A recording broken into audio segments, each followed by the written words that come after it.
Assalamualaikum warahmatullahi wabarakatuh. Bismillahirrahmanirrahim. Alhamdulillahirabbil alamin. Wassalatu wassalamu ala asyrofil anbiya'i wal mursalin sayyidina Muhammadin wa ala alihi wa sahbihi ajma'in. Amma ba'du.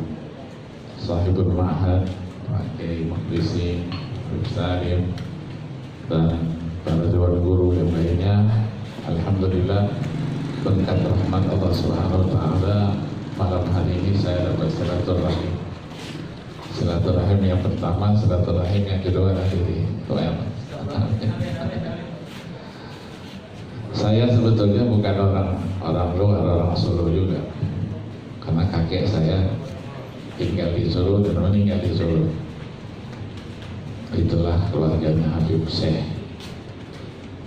Jadi istrinya kakek saya dulu, Jidah Isun namanya, yang di Baturono, kita dikaruniai anak 2 orang perempuan, satu Fatimah, satu Raguan.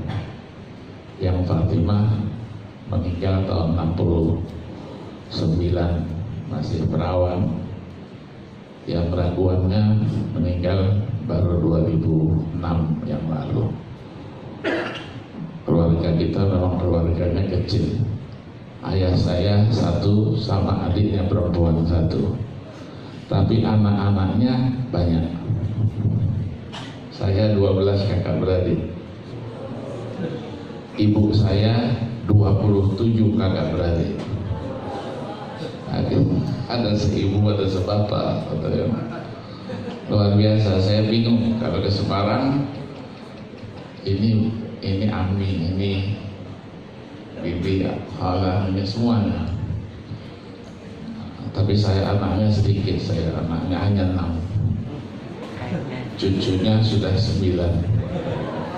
Jadi sudah tua juga, sudah sebe. Kalau orang-orang belum bikin sebe, ya, udah tua. Tapi saya dibesarkan di tengah-tengah keluarga yang alhamdulillah keluarga ilmu. Kakek saya dulu namanya Agil bin Ahmad bin Ali bin Abdurrahman Al-Munawwar yang meninggal di Solo tahun 48. Dulu ketika di sini di Baturono itu setiap hari ngaji, yang ngajinya kiai semua. Tapi setelah ngaji tidak boleh pulang, makan dulu, makan kebuli. Setiap hari motong 3 ekor 4 ekor kambing. Tapi sampai sekarang tidak ada yang tahu kambing itu dari mana. Ya. Yang kedua, Habib Agil ini agak keras. Jadi kalau di Masjid Agung di Riyadh itu Jumatan, kalau ada khotibnya yang salah baca ayat, salah baca hadis, itu tidak ada kata-kata, turun dari mimbar langsung ditempeleng. Belajar dulu baru ceramah. Tapi Akil yang ini tidak begitu. Ayah saya namanya Husin, punya sekolah juga, didirikan tahun 76 sampai sekarang, berlanjut di kota Palembang. Ibu saya Al-Munawwar juga, tapi dari Semarang. Ayahnya itulah dikenal dengan Habib Muhammad bin Umar Al-Munawwar, yang dijuluki dengan di Pekojan Habib Keramat. Kalau dia keluar dari rumah ke pasar, itu semua orang pasar itu cari dia, ngasih dia macam-macam. Pulang bawa arangan itu ada 35-30 beca, yang sarung, yang buah-buahan, yang sayur-sayuran. Tapi sampai di rumah tidak ada satupun barang itu yang masuk ke rumah dia, dibagi-bagikan semua. Itu namanya Habib Muhammad. Dia meninggal ketika saya masih usia 7 bulan di kandungan ibu, tahun 50. 3 bulan November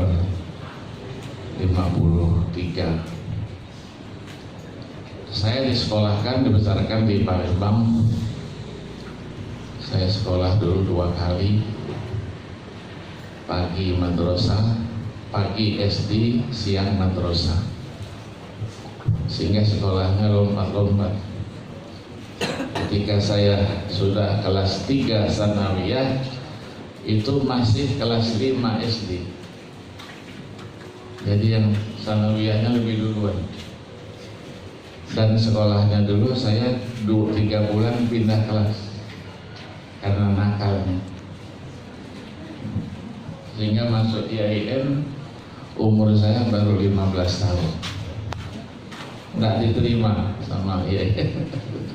Baru mau masuk 16 tahun awal 70. Tapi ijazah punya semua saya dulu. Ijazah negeri, sekolah persiapan IAIN dulu ya. Ada persiapan IAIN. Terus sekolah tempat saya sendiri itu namanya persiapan sekolah Universitas Islam Al-Ahliyah. Lulusnya alhamdulillah nomor 1. Jadi mau masuk kuliah nggak boleh, katanya masih kecil. Saya tanya sama yang menerima itu, yang mau sekolah ini kertas ini atau orangnya? Kata panitianya, kok ngelawan betul anak kecil satu ini. Akhirnya saya diterima tanpa testing. Sekolahlah saya di IAIN. Tapi setiap habis subuh saya store hafalan kitab-kitab kuning kepada kakek saya, namanya Habib Ali bin Ahmad bin Muhammad Bahuzain, yang dikenal dengan Mu'alim Nang. Di Mu'alim Nang ini anaknya Ahmad jadi sama bibi saya, namanya Syifa bin Aqil Al-Munawwar.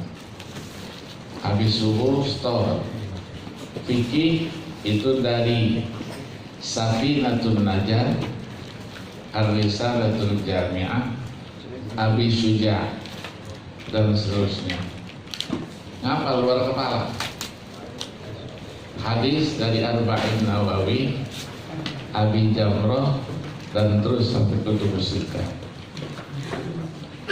Nahu dari Ajrumiyah, Mulhatul I'rab, Amriti, dan seterusnya. Alfiyah. Hafal semua dulu. Masih mudah kan? Cuman yang tidak boleh dihafalkan sama ayah saya Al-Quran. Katanya Al-Quran itu nanti saja, insya Allah hafal. Nah, ibu saya sama kakaknya di Semarang itu diambil anak angkat oleh Kiai Badawi Kaliungu yang punya ma'had tahfiz. Kakaknya hafal Quran. Ibu saya kenapa dititipkan ke sana? Karena ibu saya ini cantik, direbut orang terus, banyak yang melamar. Ya, jadi dititipkan sama Kiai, nggak ada yang berani sama Kiai. Akhirnya menikah dengan ayah saya, sama-sama anak-anak kiainya. Diberilah keturunan, saya 12 kakak beradik. Saya yang paling tua, 6 laki, 6 perempuan.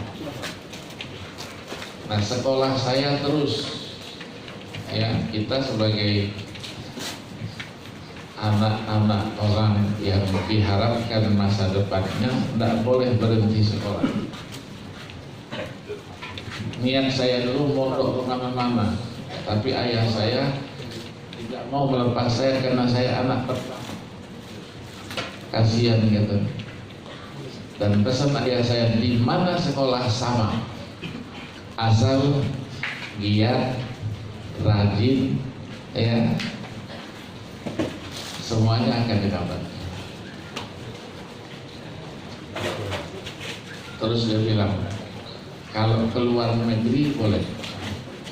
Nah, itu saya Keluar negeri boleh, kalau masih di Indonesia tak boleh.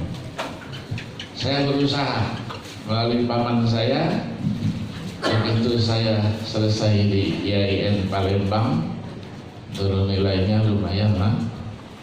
Mahasiswa teladan setiap tahun tidak pernah bayar SPP. Jadi sekolah tak punya modal. Akhirnya dapat beasiswa. Saya sekali dapat beasiswa ada 5 negara. Dapat Iran, dapat Kuwait, dapat Qatar, dapat Mesir, dapat Saudi, dapat. Saya tanya sama ayah saya, nih sudah dapat semua ya ke luar negeri, mau kemana saya? Janjinya kalau keluar negeri boleh. Kata ayah saya ke Saudi sajalah. Kalau Saudi masih ada hubungan, nanti ada orang umroh atau orang haji, paling tidak kita ada komunikasi. Ya, akhirnya saya pilihlah ke Madinah Al-Munawwarah.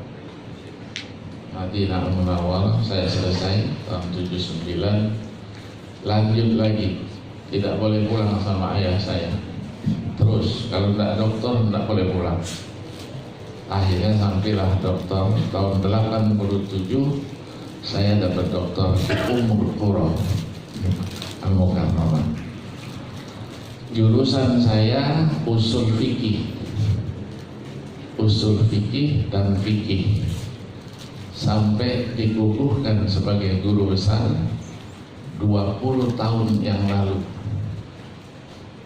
Itu 2 disiplin ilmu, usul fikih dan fikih. Perjuangan untuk menuntut ilmu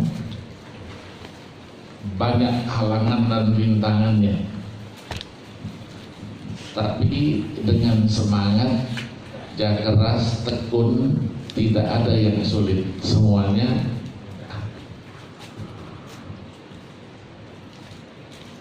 Pertama banyak kita baca buku, bukan bertambah pintar, tapi bertambah bodoh.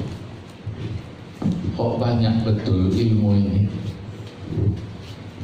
Jadi kalau ada orang yang merasa cukup dengan ilmunya, baru baca satu sudah bisa menyalahkan orang lain, mengkafirkan orang lain, kan banyak yang begitu sekarang. Yang dimilikinya itu bukan buku aslinya, fotokopi lagi. Ya, fotokopi lagi. Nah, kita tidak boleh mengikuti akhlak yang seperti itu. Kita menuntut ilmu bukan untuk bisa mendiskusi orang lain. Kita menuntut ilmu bukan untuk mengalahkan orang lain, tapi kita menuntut ilmu untuk membekali diri kita, keluarga kita, sanak famili kita, orang-orang di lingkungan kita seluas-luasnya. Karena ilmu tanpa diamalkan, dalam pepatahnya apa? Al-ilmu bila amal kasyajari bila tamal. Kalau ilmu diajarkan, dia terus bertambah. Itu janjinya Rasulullah Sallallahu Alaihi Wasallam. Man 'allama ilman bima 'alim warasahullahu ilma ma lam ya'lam. Siapa yang mengajarkan yang dia ketahui, Allah akan wariskan ilmu-ilmu lain yang tidak dia ketahui. Pertanyaan kita, siapa yang memerlukan ilmu itu? Orang lain, orang biasa, atau ilmuwan itu sendiri, ulama itu sendiri? Ketika ada seorang murid bertanya kepada gurunya, man ahwajun nasi ilal ilm? Jawabnya, ahwajun nasi ilal ilm humul ulama. Jadi yang ulama itu sendiri yang perlu ilmu. Kenapa? Dikatakannya la tazalu aliman ma kunta muta'alliman wa idza staghnaita kunta jahilan. Kamu tetap sebagai seorang alim apabila terus belajar. Apabila sudah merasa cukup dengan ilmu yang engkau miliki, pada waktu itu engkau tidak seorang alim lagi, tapi seorang jahil, seorang yang bodoh. Nah, induk segala ilmu itu Al-Quranul Karim.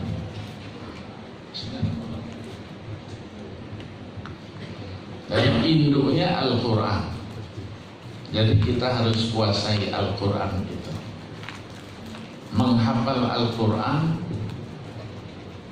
beda dengan menghafal yang lain.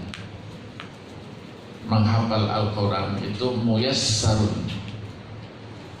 bil jami', dimudahkan untuk semua golongan, semua kelas.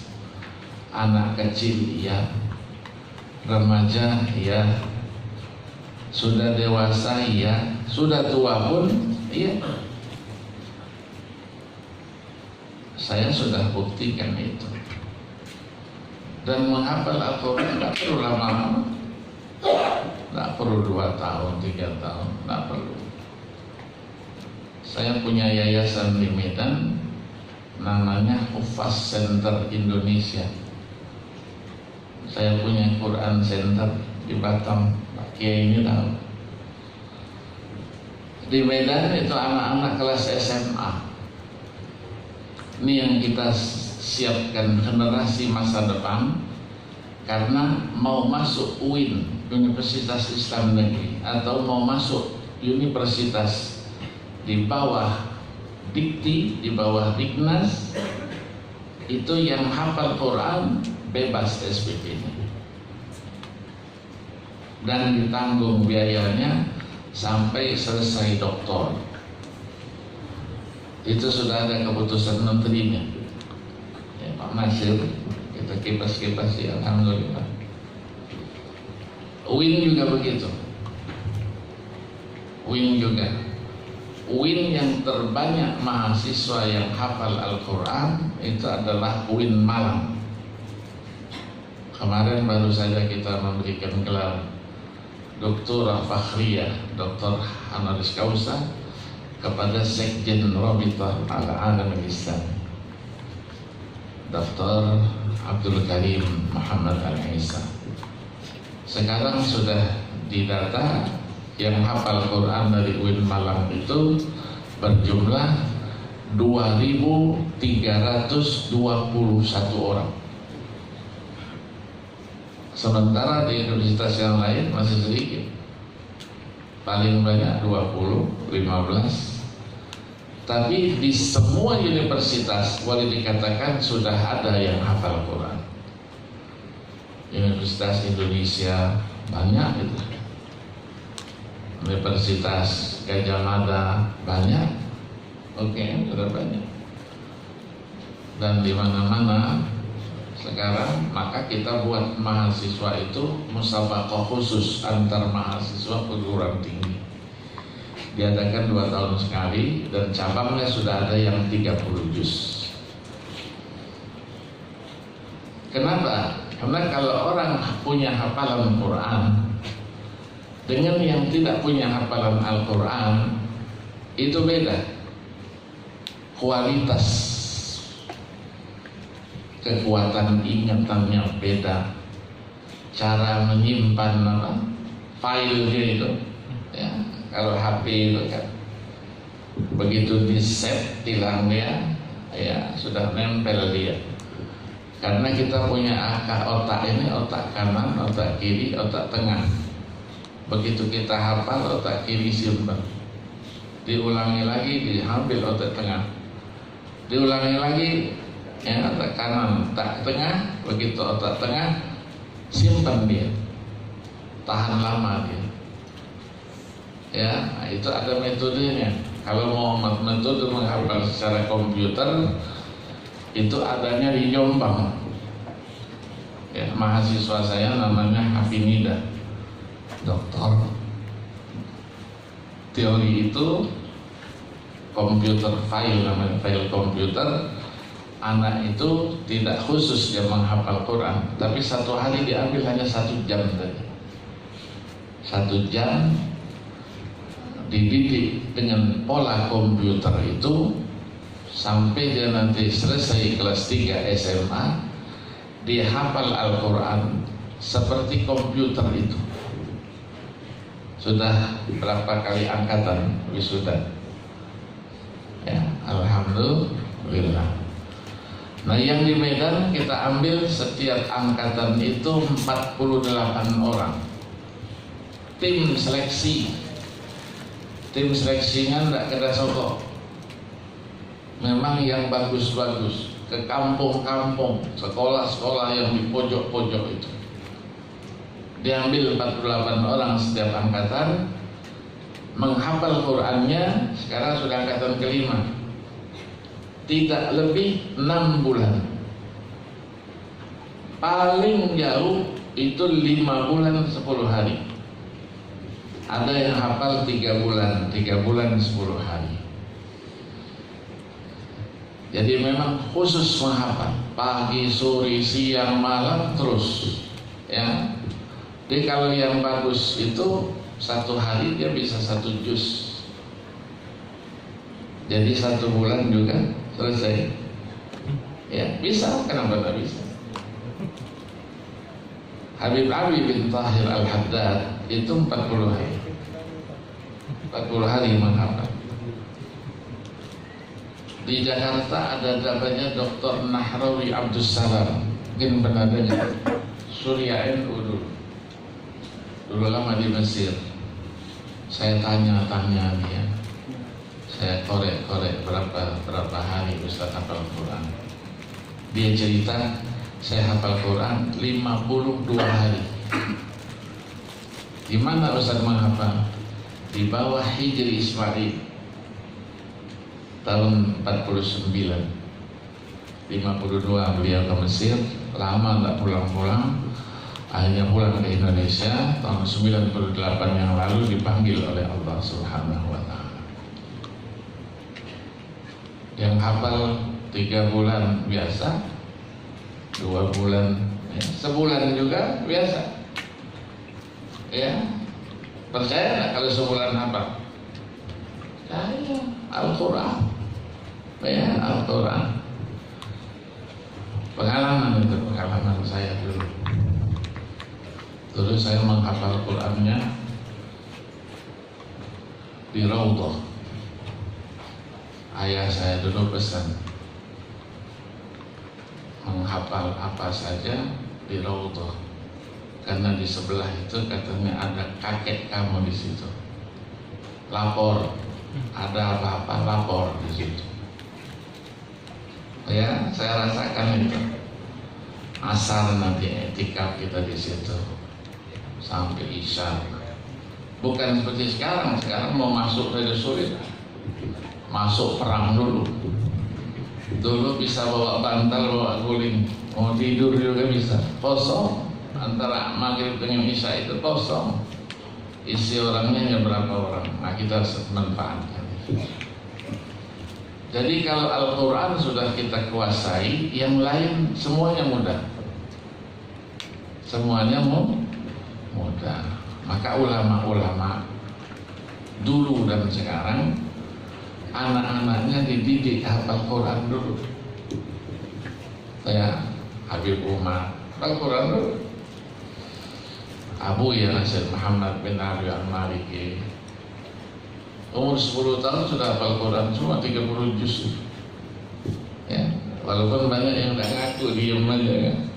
Abu ya dulu tak ngaku.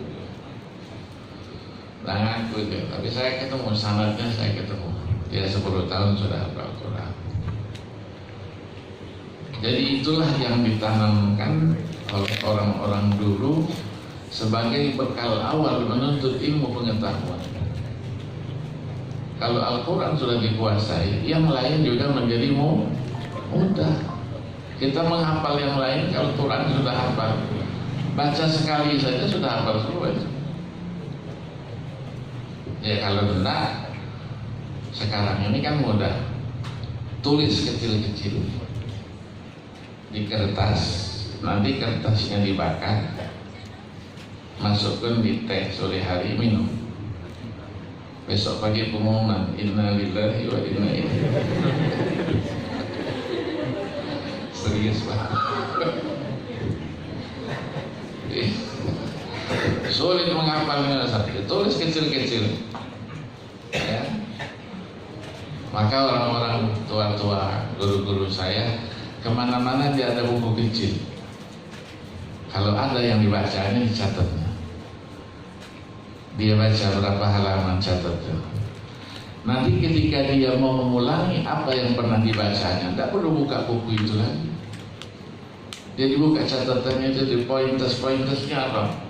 Dia lihat satu pointers itu, keluar semua komputernya itu. Ya, begitulah masyaikh itu. Di guru-guru, dan saya berterima kasih, syukur kepada Allah dapat guru-guru yang memang orang-orang yang sudah senior-senior yang ngajar saya dulu, apalagi sudah program S2. S2 kalau kita sini 15 orang, 16 orang. Kalau di Mekah, di Madinah itu S2 itu cukup 4 orang aja. Sekelas itu 4 orang. Mata kuliahnya 5, profesornya 5, mahasiswanya 4. Jadi betul-betul belajar betul. Fokus 1 tahun itu saya rasakan sama dengan sulitnya belajar 10 tahun. Sekarang sudah ada. Dulu buku-buku masih makhtutat, masih manuskrip, belum dicetak, masih tulis tangan, dan itu masih ada di filenya itu, ya, filmnya, film manuskrip itu. Jadi kalau kita mau baca, pinjam filmnya, letakkan di satu alat seperti alat laboratorium, lab, keker, ya, di keker kita bacanya di sini dengan lampunya, kita goyangin itu, ya, halaman yang dikeluar berapa, halamannya berapa. Nah, saya masih belajar dalam bentuk itu. Sekarang sarana untuk belajar itu sudah lebih mudah. Sudah ada namanya apa? YouTube. Iya. Maka sekarang banyak orang-orang malas baca kitab itu. Bacanya via YouTube. Kalau baca buku Al-Fatihah ila ruh siapa al-muallif rahimahullah. Tapi kalau buka HP Al-Fatihah ila ruh Syekhina Google. Iya, bi anna Allah yaghfir. Iya. Iya. Karena kemajuan teknologi, ya. Mau nggak mau perkembangan itu harus kita ikuti. Tapi bukan berarti kita bawa HP kemana-mana yang dibukanya WA melulu.